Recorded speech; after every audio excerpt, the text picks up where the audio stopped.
professionnels en venant dans les maisons de l'enfance, dans des maisons d'accueil parents-enfants, où les parents peuvent rester et accompagner les enfants et découvrir les enfants en lien avec d'autres enfants, avoir des liens. Je trouvais ça important en fait, de découvrir l'évolution qu'ils pouvaient avoir et l'échange qu'ils pouvaient avoir avec d'autres enfants que la cellule familiale.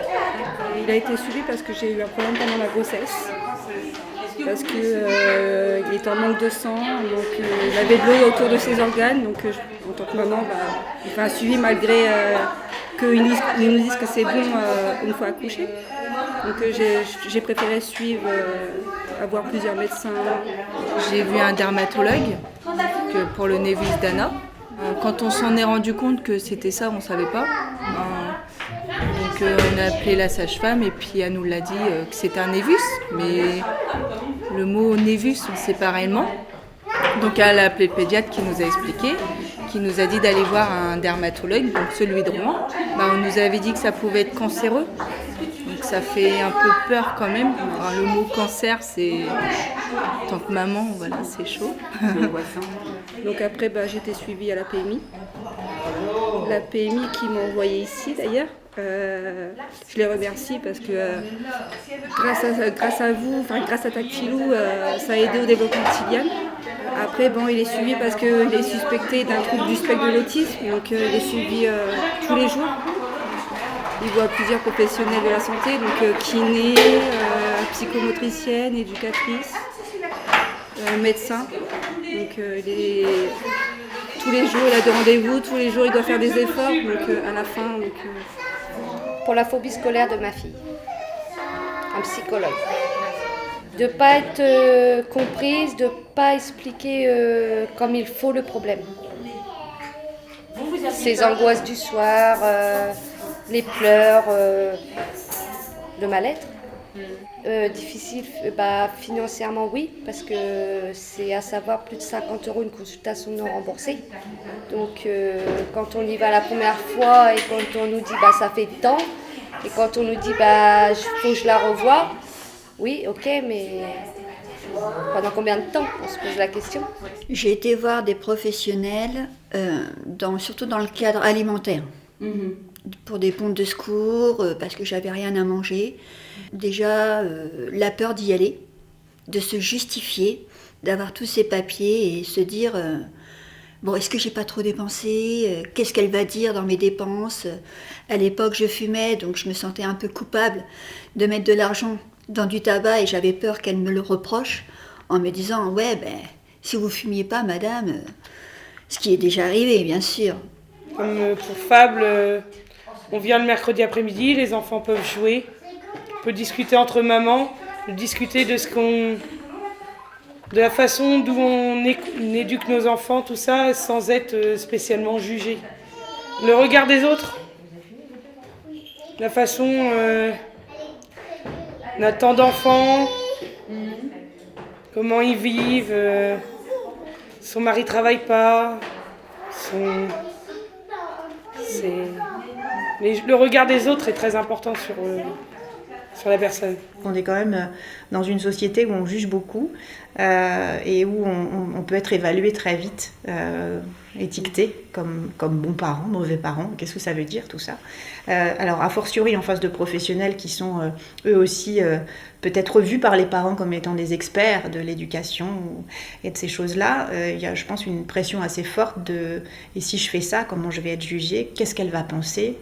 Ou si je ne fais pas ça, qu'est-ce qu'elle va penser? Donc je crois que c'est assez facilement compréhensible qu'il y ait cette tension peut-être de leur part, quels vont être les retours ou en tout cas l'avis de ces professionnels sur la façon dont j'essaye d'être parent, ce qui n'est pas simple en plus. Donc, on est toujours inquiet en fait de savoir si on fait bien aussi, si on éduque bien nos enfants, si on leur apprend les bonnes choses, les étapes, c'est ça qui est très important.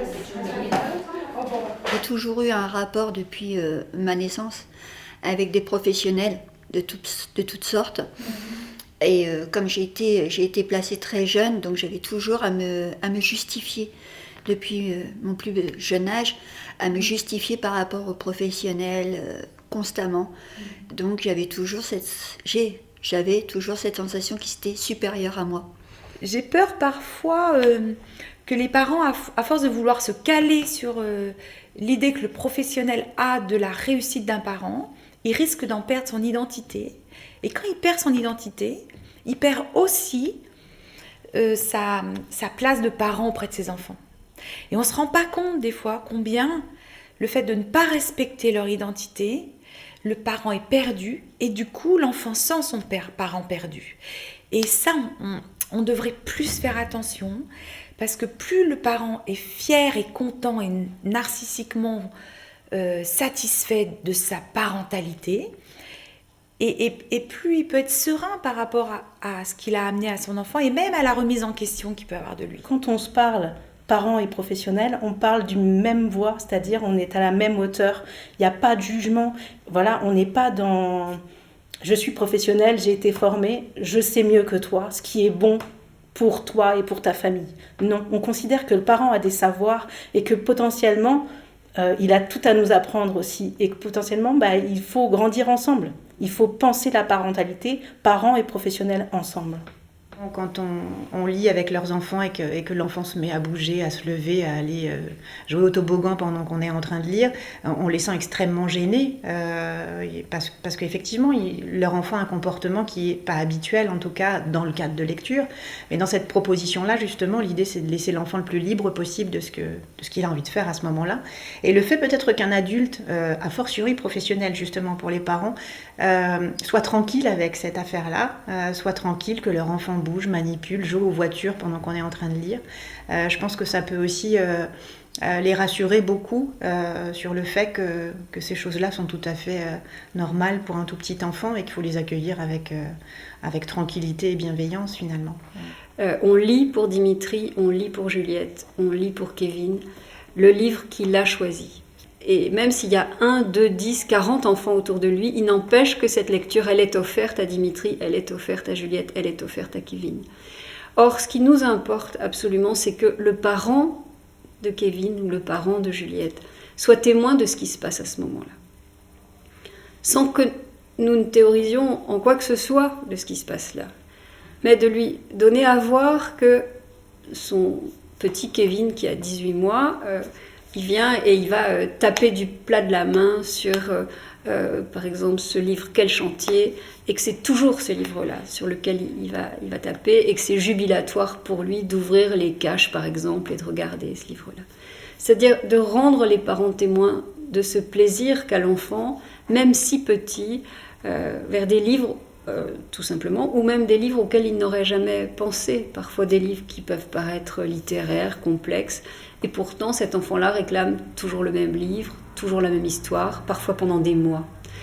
Et c'est vrai qu'on n'a pas d'attente, c'est-à-dire que c'est aussi ce qui a été si compliqué parfois à expliquer, c'est que c'est une proposition qui est vraiment offerte, donnée, avec non seulement l'intime conviction, mais aussi des travaux de chercheurs qui étayent tout ça. C'est pas juste nous qui sortons d'un chapeau l'idée que tiens, c'est plutôt sympatoche d'aller lire à des enfants, de s'installer dans les coussins et puis de les laisser venir à nous.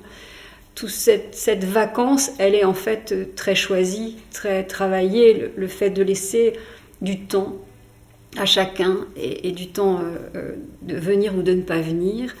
Le temps de regarder et d'observer, et aussi pour chaque parent, de regarder ce qui se passe pour son propre enfant.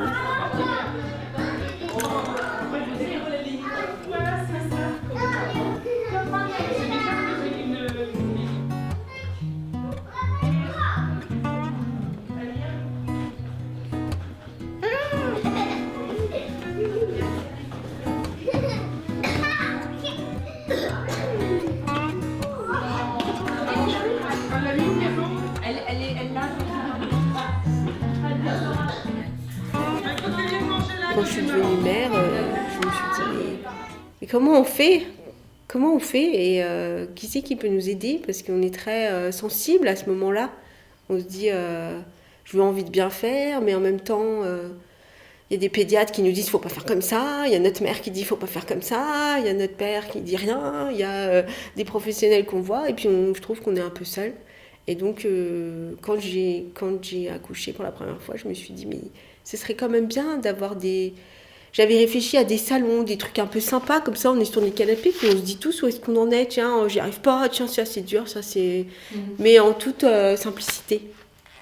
C'est agréable parce qu'en fait on échange avec les professionnels qui sont présents dans la structure. On parle de nos vies, on parle des difficultés qu'on a avec les enfants et c'est un lieu de parole ouvert et en fait c'est sous le cadre de l'anonymat donc du coup c'est pas gênant, on n'a pas de jugement en fait et au contraire on a des petites pistes, des aides en fait qui nous permettent d'améliorer notre vie et puis la façon de réagir en tant que parent. Au début, j'étais tendue parce que j'attendais les résultats. Une fois les résultats, je me suis dit, j'ai pleuré en tant que parent, savoir que son enfant a un problème de santé, donc autisme, on se dit comment on va faire. Donc j'avais du mal à accepter tout ce qu'il me disait, donc pour moi c'était pas vrai. Il marche pas, je me dis il va marcher plus tard. Arrivé à 2 ans, on se dit il marche pas, il y a un problème. Il parle pas, voilà. Donc faut les écouter, il faut comprendre, ils sont à notre écoute. Ça peut arriver qu'ils fassent la démarche de venir, mais souvent on parle de cooptation. C'est une famille qui nous connaît, qui va faire l'intermédiaire entre la personne et le foyer du Ken. Voilà. La plupart du temps, on est quand même dans une démarche d'aller vers les familles, d'aller à leur rencontre dans leurs espaces de vie. On est toujours un petit peu hésitant quand on arrive dans un nouveau lieu et là c'était le cas, mais après ça s'est super bien passé et puis l'équipe accueillante est vraiment très bien, donc du coup c'est agréable. Oui, ouais, tout à fait. Déjà quand on y va, on est plus à l'aise parce qu'on s'est déjà rencontrés. Je pense qu'après les professionnels ils cernent un peu aussi les parents qui sont beaucoup inquiets ou pas, donc obligatoirement je pense qu'ils s'en rendent compte. Donc après oui, la deuxième fois que je l'ai vu, j'étais beaucoup plus à l'aise que la première fois. Ces parents, ils nous confient leurs enfants. Moi, j'accueille des très jeunes enfants. Ils nous confient des très jeunes enfants.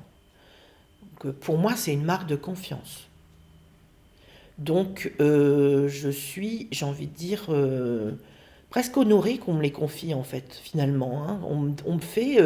On me fait confiance. Donc, je vais avoir à cœur de ne pas trahir cette confiance-là. Moi, j'essaie d'être en tout cas le plus possible simplement présente et d'être là par rapport à leurs demandes, à leurs demandes à eux. Donc si on ne cherche pas à convaincre, à faire à la place, simplement être là et de répondre à leurs demandes. De savoir trouver sa place, déjà de savoir si on en a une à ce moment-là, et puis de trouver la bonne distance, de jamais les rencontrer avec des certitudes, jamais avec des objectifs, avec des intentions, et toujours se mettre le plus en recul possible et se laisser guider plutôt que de guider. Jamais précéder, parce qu'on peut, avec les meilleures intentions du monde, avoir des idées, d'avoir des objectifs, d'avoir envie d'emmener des enfants et des familles quelque part, sauf que c'est nos envies à nous, et donc il s'agit de nous en tant que professionnels, nous caler sur leurs envies à eux, et puis de se laisser le temps surtout. La temporalité des parents n'est pas la même que nous. On rentre souvent dans le cadre de temporalité de projet et eux, ils sont dans une temporalité de vie. Et c'est-à-dire que la temporalité de vie ne rentre pas systématiquement dans le cadre de la temporalité de projet. Et du coup, comment on trouve un juste milieu pour s'engager réellement avec eux et pour permettre d'aller au bout des attentes qu'on a créées, quoi. Et le parent prend le temps, son temps, à lui et il chemine... Et des fois, effectivement, c'est pas au premier enfant qui chemine. C'est pas au deuxième non plus. Donc quand même, faut savoir que des fois, c'est long pour cheminer parce que on a chacun nos façons de pouvoir y arriver, quoi. On rapporte souvent cet exemple incroyable de cette maman qu'on a rencontrée ensemble en PMI il y a 25 ou 28 ans.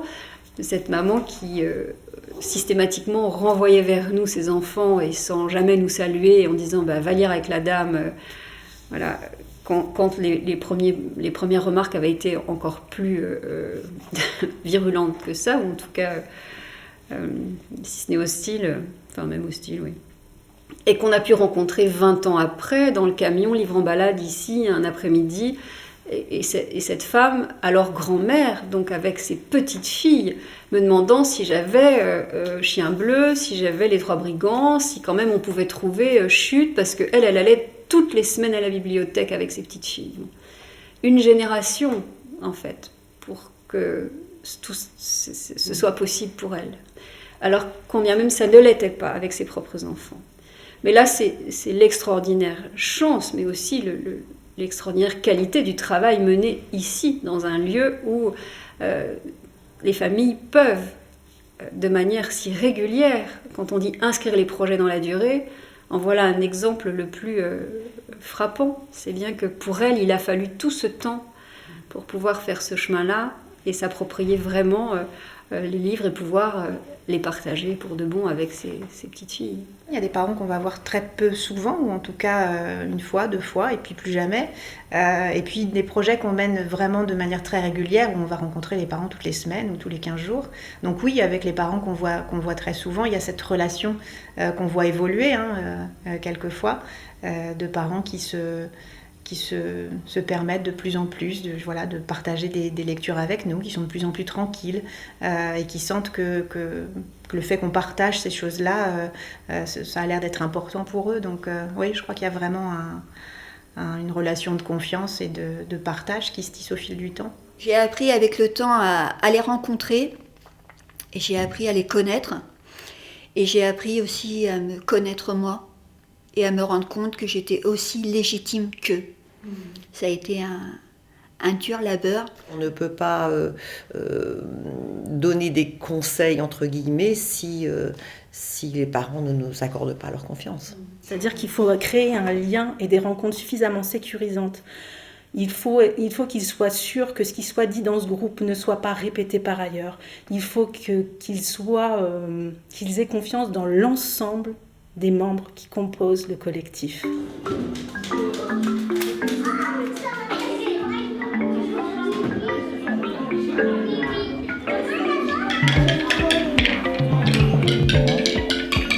Allez, mon petit.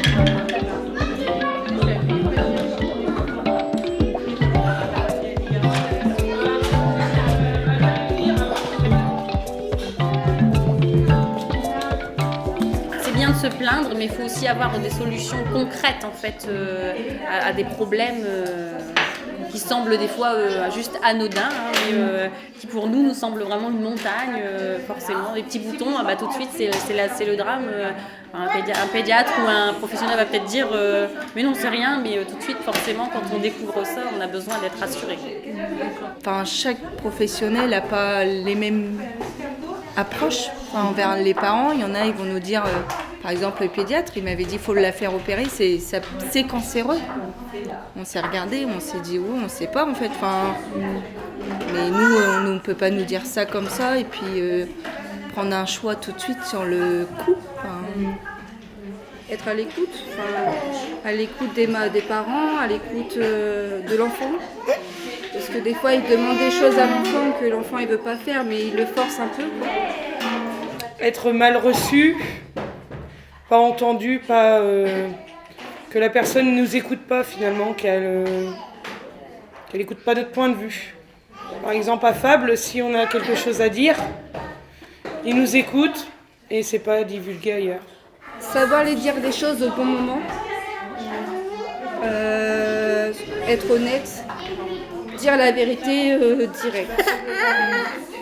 Parce que là, il me tourne autour du pot, mais quand on marque trouble du spectre de l'autisme, c'est autisme. C'est pas un trouble du spectre, c'est autisme. Quand on regarde sur Internet ou des trucs comme ça, c'est égal à ça, quoi. Je trouve que le plus important pour le professionnel, c'est d'avoir ce lien aussi bien avec le parent qu'avec l'enfant, qui n'ignore ni l'un ni l'autre. Et après aussi de donner aussi des conseils assez justes. Après, c'est pas forcément évident. Et puis les parents, je veux dire, ils viennent nous voir, ils ont le choix de venir nous voir. Donc soit ils s'y retrouvent et puis ils continuent, ils reprennent rendez-vous, soit ils n'ont pas confiance et nous, on ne peut pas faire grand-chose, effectivement. La seule chose qui peut marcher, c'est la confiance entre les deux personnes. Peut-être qu'il y en a qui sont moins compétents que d'autres.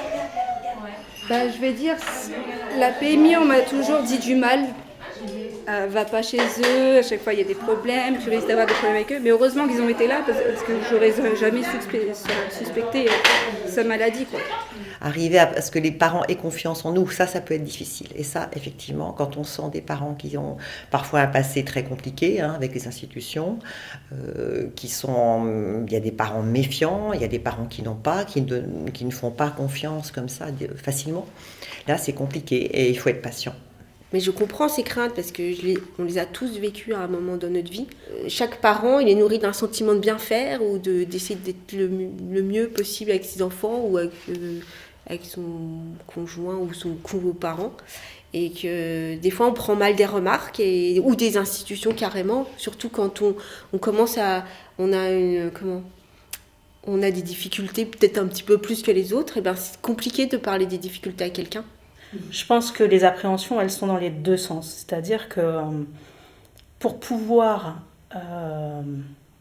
avoir confiance l'un envers l'autre, il faut que et le professionnel, et la personne, et le parent ou le jeune qu'on a en face de soi fasse tomber ses préjugés s'il y en a. Voilà. Donc c'est tout un travail d'apprivoisement, c'est tout un travail de rencontre, de mise en confiance des deux côtés, de travail en bienveillance, si on peut dire. Pour que du coup les appréhensions ne restent pas. Je donne beaucoup à voir ce que je fais dans la classe aussi.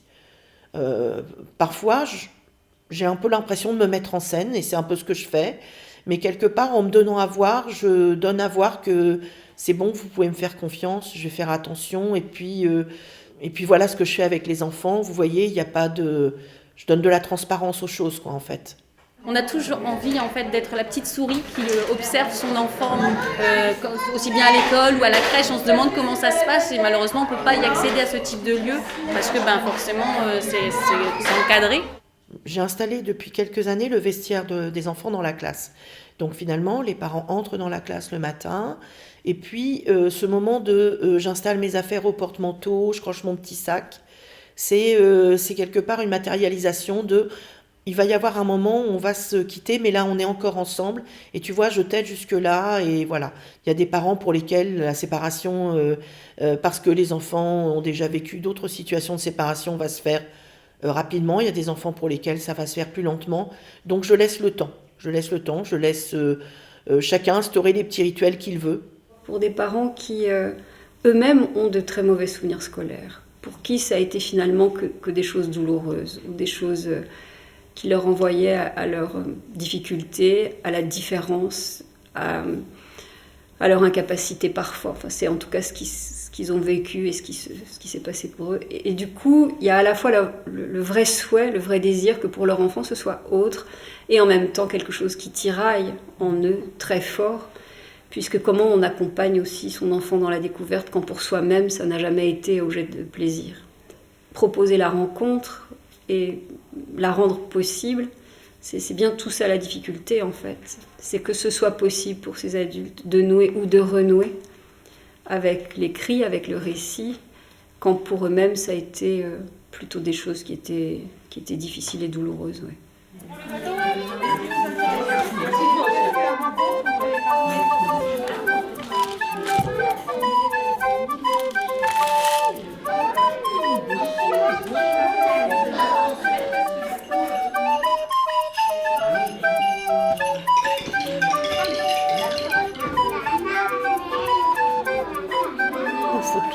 Quand même je sois très attentive à être bien, à être professionnelle en fait. C'est-à-dire à pas laisser parler mes propres émotions, à les calquer sur les leurs, par exemple. Ça c'est quelque chose qui au début, lorsque j'ai démarré, j'étais très affectée moi par les pleurs des parents qui étaient bien légitimes, ou les craintes. Je crois qu'il y a quelque chose qui relève de l'appréhension justement, mais de... alors pas une peur, panique d'être en relation, mais d'être toujours très délicat dans la façon dont on s'adresse aux familles, de jamais partir avec des idées absolument sûres, de toujours douter finalement. Le doute, c'est toujours un bon guide, je trouve, dans cette rencontre. Il y a beaucoup le visage du professionnel aussi joue. Déjà, toi, tu arrives, déjà, tu as tes craintes, comme j'ai pu l'expliquer, à te justifier. Et est-ce que tu justifies bien ? Et il y a le visage. Le visage aussi, quand tu rentres, quand tu vois un professionnel qui est fermé ou qui est souriant, déjà, ça te met en disposition de comment ça va se passer. Un éducateur pour Gerwan, parce que bon, voilà, il a 12 ans et ça devient un petit peu compliqué, quoi. J'ai fait appel et tout, donc du coup j'étais reçue et tout, et on a parlé de tout ça, donc on n'est pas mauvais parents en fait. Donc, même pour Gerwan, ça lui a fait du bien en fait de voir un professionnel en fait. Donc du coup, quand forcément on n'a pas les, voilà, forcément j'ai des mots, mais il y a des mots professionnels et tout, donc du coup, même mon mari, j'en avais parlé tout ça, et il m'a dit non, il n'y a pas besoin, ça va se passer, et je me dis non, ça passera pas tant qu'on n'aura pas vu quelqu'un d'extérieur, et ça passera pas, et mon mari me dit voilà, tu avais raison, mais oui, mais... Quand la personne se sent reconnue dans ce qu'elle est, avec ses difficultés, du coup elle peut un petit peu plus entendre ce que le professionnel a à en dire ou à échanger. J'ai changé de regard, j'ai changé d'attitude envers eux aussi. Et puisque mon regard et mon attitude a changé envers ces professionnels, le regard de mes enfants aussi a changé, tout doucement. Moi, je leur disais, mais toute petite, je les haïssais, ces professionnels, c'est clair. Puisque j'ai eu ce contexte, toujours les avoir dans les pattes, on a beau dire. Et donc, je l'ai transmis à mes enfants sans le vouloir, sans me rendre compte. Et maintenant, comme mon regard change, et ben, eux aussi, ils changent. Et je me suis aperçue aussi que maintenant, je conseille les parents d'aller voir ces professionnels, de les orienter, ce qu'il était improbable il y a encore 5 ou 6 ans en arrière, c'était pas possible. La peur du jugement, la peur du pouvoir du professionnel qui est en face de lui, et puis la peur d'être considéré comme un mauvais parent. Elles sont légitimes, ces craintes, elles sont parfois fondées sur des choses qui sont ancrées dans leur histoire, et je pense que ne pas les entendre et ne pas les prendre en considération, ça serait une grave erreur pour les professionnels qui sont en face. C'est pas tout le temps facile, parce que des fois on n'est pas d'accord, mais c'est ça qui est bien. C'est de pas s'enfermer dans des choses où on est d'accord, où on est auto-centré sur les professionnels qui ont tout le temps raison. Bah non, des fois on se fait bousculer et c'est bien. Voilà. Il n'y a jamais rien d'acquis. Ça, c'est peut-être, au bout de tant d'années, c'est peut-être ça qui me vient. On acquiert forcément une expérience, une manière d'être, c'est vrai. Mais ce qui est jamais acquis, c'est qu'en fait, on a à chaque fois affaire à un enfant, un parent, qui est un individu unique à un moment donné de son existence. Et donc, ces rencontres, elles sont à chaque fois uniques d'une certaine manière, même s'il y a certaines familles qu'on rencontre très régulièrement dans certains lieux. Je pense que ne pas savoir pour l'autre, et se donner le temps de l'écouter, de savoir où il est, et puis qu'il arrive sur un terrain qui n'est pas le sien, il arrive chez l'autre, et du coup qu'il soit un peu reconnu quand même avec ses valeurs extérieures, et que tout ce que nous on met en place dans les institutions ou dans les lieux d'accueil soit à sa disposition quand même. Heureusement qu'il y a des personnes comme vous, quand on pose des questions, voilà, vous avez toujours les réponses en fait, donc du coup, même partout en fait, ils ont toujours les réponses pour nous rassurer, pour dire voilà, on est ici, mais ça reste dans ce lieu-là en fait, ça sort pas de trop part et tout, et on peut parler de tout avec vous et avec les autres collègues et tout, mais voilà, je me sens bien. De l'apaisement. De l'apaisement parce qu'on a pu mettre des mots sur le problème.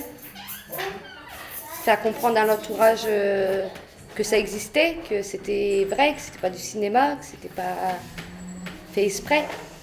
C'est un mal-être, tout simplement. C'est pas une maladie en soi, mais c'est à peu près la même chose, en fait. Moi, je dirais qu'il faut peut-être essayer, enfin, c'est ce que j'essaye de mettre en application, c'est de justement jamais avoir d'intention, jamais avoir d'objectif, toujours accepter de lâcher prise, que ce soit d'ailleurs avec les parents ou avec les enfants, d'accepter de ne pas maîtriser ce qui va se passer. Ne pas maîtriser, c'est pas un manque de professionnalisme, c'est pas un aveu d'impuissance.